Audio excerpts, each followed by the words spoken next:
Good morning, my dear students. Today we are going to discuss wastewater story part 3. This is wastewater treatment plant flowchart.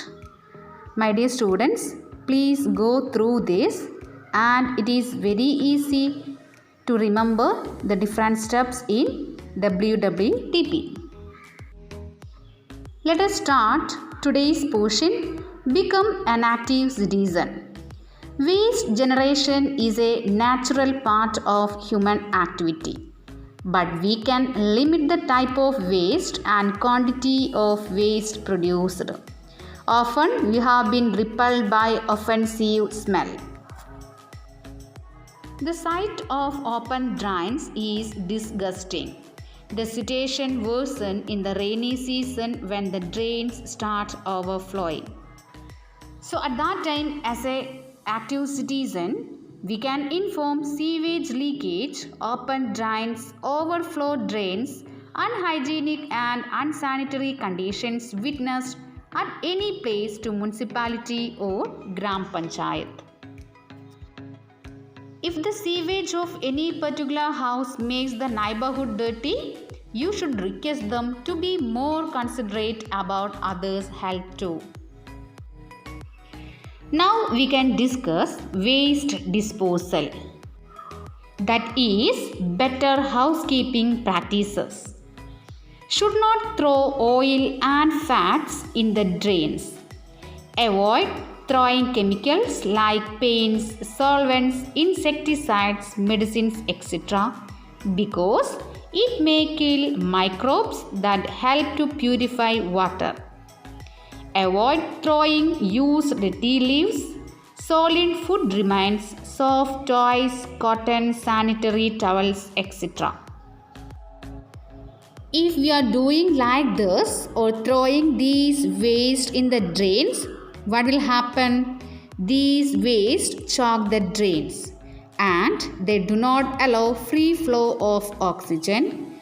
This hampers the degradation process. Next topic is sanitation.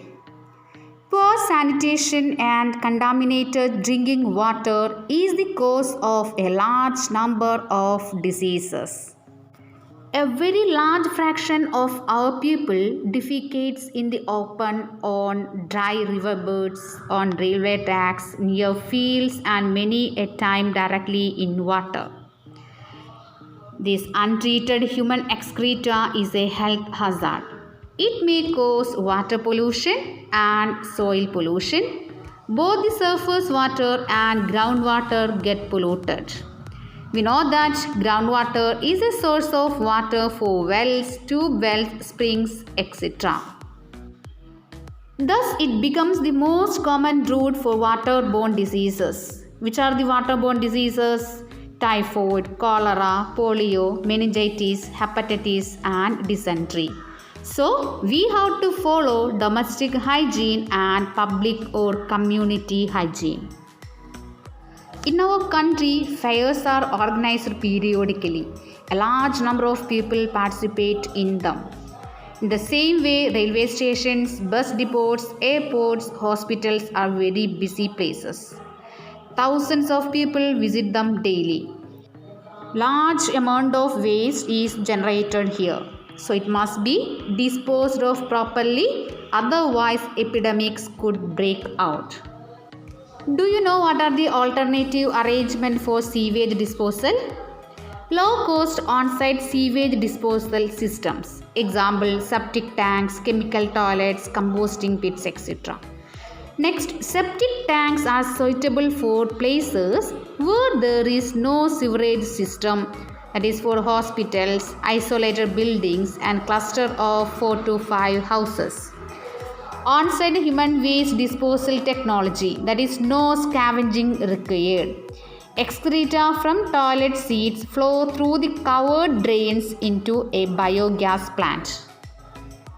And the biogas produced is used as a source of energy. So we can conclude this chapter.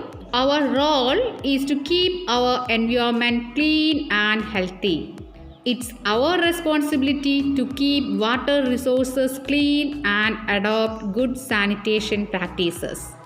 And biogas can be generated with the help of the sludge that is produced in WWTP. By adopting good sanitation practices, we can keep our environment pollution free and clean. We can conclude this chapter by Mahatma Gandhi's one quote, that is, no one need to wait for anyone else to adopt human and enlightened course of action. Thank you, my dear children. Please read the textbook well. Okay.